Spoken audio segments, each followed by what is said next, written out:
नमस्कार, मेरा नाम है अमन और आप देख रहे हैं दी मैंगो टीवी। मैंगो यानी आम।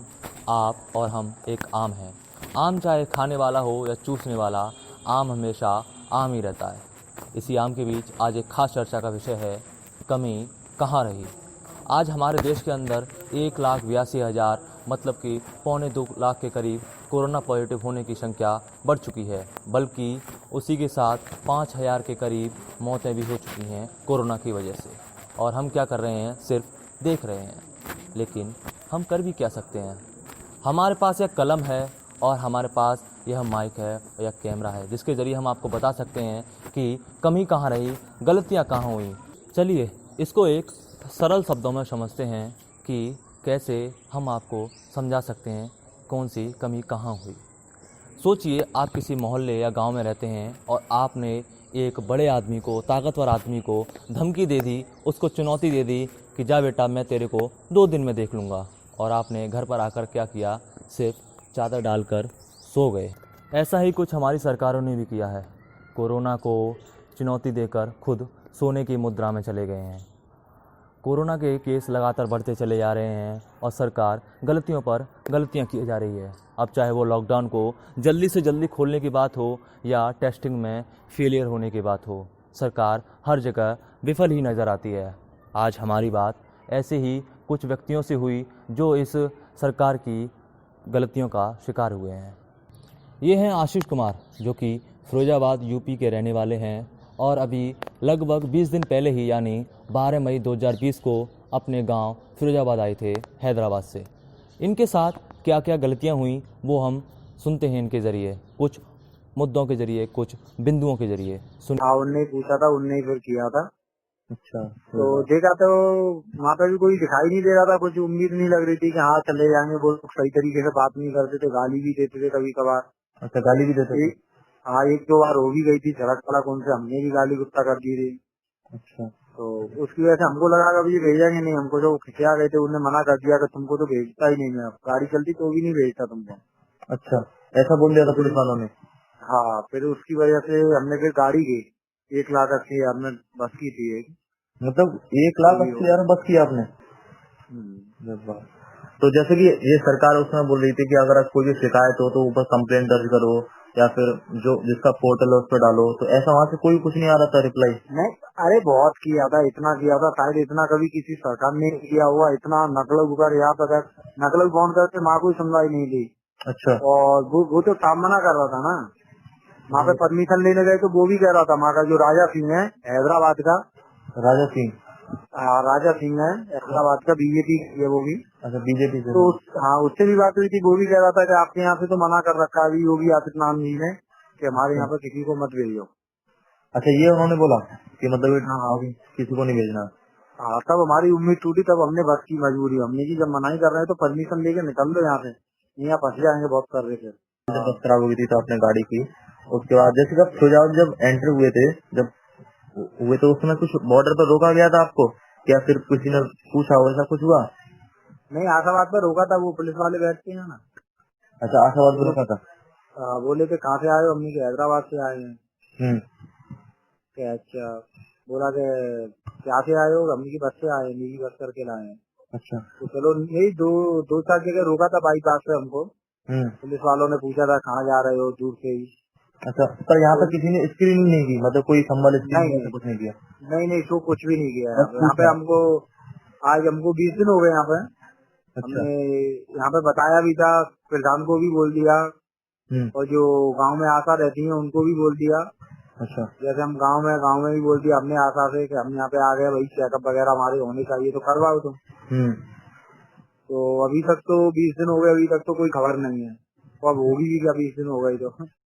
हमारे बीच आशीष ही नहीं है, हमारे बीच स्वदेश भी हैं, जो कि एक श्रमिक हैं और श्रमिक स्पेशल ट्रेन से आए हैं।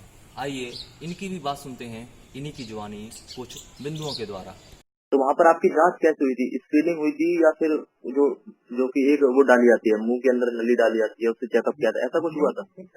तो ऐसा कुछ जांच नहीं वाली, जो 3 टिकटें मिली थी ना मेरे को दाना मंडी से। अच्छा। बस में उतरने के बाद जो स्टेडियम में हम अंदर गए थे ना, वहाँ पे सर एक तो थे नहीं, बहुत सारी भीड़ थी, तो वो मोहर लगा रहे थे ओनली मेडिकल की। जांच अच्छा। कुछ नहीं हुई वहाँ पे। सिर्फ मोहर लगा देते, आपका मेडिकल हो गया ऐसा उसको मोहर पर लिखा था मतलब? हाँ, मतलब उसमें मोहर पे मेडिकल लिखा हुआ था इंग्लिश में, मोहर मार दी बस हो गया। इसका मतलब आप जांच, हाँ जांच हुई थी, उड़ला हुई और फैजाबाद जो जिला है ना वो हॉस्पिटल में हुई थी जांच। अच्छा, वहाँ जलंधर में कोई जांच नहीं हुई आपकी? जी नहीं, वहाँ नहीं हुई। वहाँ पे सिर्फ मोहर लगाएगी कि आप सही हैं बस, ना कोई चेक हुई, बिना चेक किए मोहर लगा दी गई? जी जी जी। जी। जैसे कि आपको वहाँ पे जो ट्रामा सेंटर में आप गए थे, वहाँ पे आपका सिर्फ जो स्क्रीनिंग हुई थी या फिर कोई सिर्फ ट्यूब के द्वारा आपके मुंह के अंदर या फिर नाक के अंदर कुछ ऐसा टेस्ट भी किया था? नहीं नहीं सर, ओनली सर जो वो टेम्परेचर चेक करते हैं ना हाँ, टिल्के लगा के, अच्छा, बस वो किया था। हाँ। अभी तक इस पूरे प्रोसेस में आपको नहीं, इस पूरे प्रोसेस में मैं ये पूछ रहा हूँ, इस पूरे जो आप वो लुधियाना में थे जहाँ, और हाँ। वहाँ से लेकर यहाँ तक आपको कभी भी कोई ऐसा टेस्ट नहीं हुआ जिसकी मुंह के अंदर कुछ ट्यूब डाली गई हो या नाक से कुछ, ऐसा कुछ नहीं किया गया? नहीं, ऐसा कुछ नहीं किया गया। हाँ, बस आपकी सिर्फ वहाँ से यहाँ तक ट्रामा सेंटर में आके आपकी स्क्रीनिंग हुई थी, वो हाथ वाली मशीन से द्वारा जो तापमान की होती है। हाँ जी सर, ये सिर वाला हेड वाला जो टेम्परेचर चेक करते हैं ओनली वही हुआ बस। ब्लड सैंपल नहीं लिया गया मेरा। अच्छा, कोई ब्लड सैंपल ऐसा कुछ नहीं लिया? नहीं नहीं नहीं, ऐसा कुछ नहीं है, क्योंकि सर मैं अकेला बंदा था ना डिस्ट्रिक्ट रोयावाद का। अच्छा जी। और जैसे कि वहाँ पे आपको ऑप्शन दिया गया था कि आप घर रहना चाहते हैं या फिर यहाँ रहना चाहते हैं? हाँ, यहाँ मतलब एक दिन, वैसे तो सर 14 दिन का प्रोसेस होता है, लेकिन उन्होंने मेरे से ये बोला था एक दिन आप यहीं रुकना चाहते हो रात में या घर जाना चाहते हो। एक दिन बोला था, या तो एक दिन रुकिए या तो जाइए। हाँ, मतलब उन्होंने ऑप्शन दिया था घर जाना चाहते हो या एक दिन रुकना चाहते हो रात को। तो जाहिर सी बात है, जब मैं आया हूँ इतनी दूर से घर पे ही जाऊंगा। हाँ, सच बात है। इस तरीके से सर मेरे को उन्होंने नाम ले दिया था कि मेरा नाम ले देना, वहाँ पे आके ट्रामा सेंटर में आपकी जांच वगैरह हो जाएगी। अच्छा, बोल देना कोविड-19 से ऐसे आया हूँ तो आपकी जांच हो जाएगी। और घर के लिए कुछ ऐसा ही बताया गया था कि घर पे जाओगे तो इतने दिन तक बाहर मत निकलना, ऐसा कुछ बोला था उन्होंने? हाँ जी सर, डॉक्टर लोगों ने बोला था मेरे से, जो ट्रामा सेंटर में रहते हैं ना उन लोगों ने। अच्छा, डॉक्टर ने बोला था कि क्या बोला था उन्होंने पूरा? मतलब ये बोला था, ये गुनगुना पानी वगैरह करके उसमें नमक वगैरह डाल के 100 दिन तक रखना और अलग सेफ्टी रूम में। और जैसे कि वहाँ पे आपको ऑप्शन दिया गया था कि आप घर रहना चाहते हैं या फिर यहाँ रहना चाहते हैं? हाँ, यहाँ मतलब एक दिन, वैसे तो सर 14 दिन का प्रोसेस होता है, लेकिन उन्होंने मेरे से ये बोला था एक दिन आप यहीं रुकना चाहते हो रात में या घर जाना चाहते हो। एक दिन बोला था, या तो एक दिन रुकिए या तो जाइए। हाँ, मतलब उन्होंने ऑप्शन दिया था घर जाना चाहते हो या एक दिन रुकना चाहते हो रात को। तो जाहिर सी बात है, जब मैं आया हूँ इतनी दूर से घर पे। मेडिकल के नाम पर हाथ में मोहर लगाना, टेस्टिंग के नाम पर थर्मल स्क्रीनिंग करना और व्यक्ति के बार बार कहे जाने के बावजूद भी उसकी कोई सुनवाई न करना, यह सब हो रहा है जब देश के अंदर लगातार कोरोना के पॉजिटिव होने के केसेस बढ़ते जा रहे हैं। थर्मल स्क्रीनिंग कर रहे हैं जबकि हमको पता है कि कोरोना के लक्षण अब दिखाई नहीं दे रहे हैं, और उसके बावजूद भी सरकार सिर्फ थर्मल स्क्रीनिंग कर रही है। आज से पहले सरकार हर रोज़ आंकड़ों के बारे में बताती कि हमारे आज कितने आंकड़े हो चुके हैं, कितने पॉजिटिव केसेस हो चुके हैं, लेकिन अब तो सरकार ने कुछ कहना ही बंद कर दिया है। पहले हर रोज़ प्रेस कॉन्फ्रेंसिंग होती थी स्वास्थ्य मंत्रालय की, वो बताती थी कि आज इतने केसेस हुए, आज हमारे पास इतनी सुविधाएं हैं, लेकिन अब क्या? अब तो लव अग्रवाल को एक नई दुल्हन की तरह देखना भी दुर्लभ हो गया है। उनके पहले हर रोज़ दर्शन हो जाते थे, लेकिन अब तो वो भी नहीं होते हैं। आज हम अनलॉक 1 की ओर बढ़ रहे हैं, यानी लॉकडाउन को बाय कहने वाले हैं। लेकिन उन गलतियों का क्या जो इस लॉकडाउन के दौरान हुई हैं? उन गलतियों का कौन जिम्मेदार है? क्योंकि सरकार तो अपना पल्लू झाड़ लेती है, अफसर अपना पल्लू झाड़ लेते हैं, लेकिन वो एसी में बैठे हुए और उस कैंप में बैठे हुए उन अफसरों और उन सरकारों को क्या जो इस गलती की जिम्मेदार हैं? क्योंकि वो तो नकार देंगी कि हमारे साथ कुछ हुआ नहीं, हमारे पास कोई बात तक नहीं पहुंची, हमारे पास कोई भी चर्चा नहीं हुई।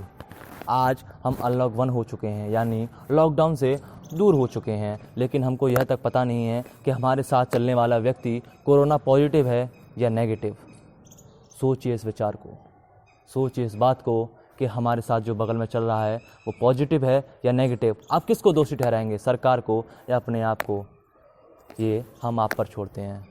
तो आज की इस चर्चा का विषय को हम यहीं विराम देंगे और आपके साथ नए सेशन के साथ, नई चर्चा के साथ जुड़े रहेंगे। आज की चर्चा का विषय मत भूलिए, कमी किसकी रही, कमी कहाँ हुई। तो नमस्कार, मेरा नाम अमन है और आप सुन रहे हैं दी मैंगो टीवी, यानी आम चाहे खाने वाला हो या चूसने वाला, आम हमेशा आम ही रहता है। धन्यवाद।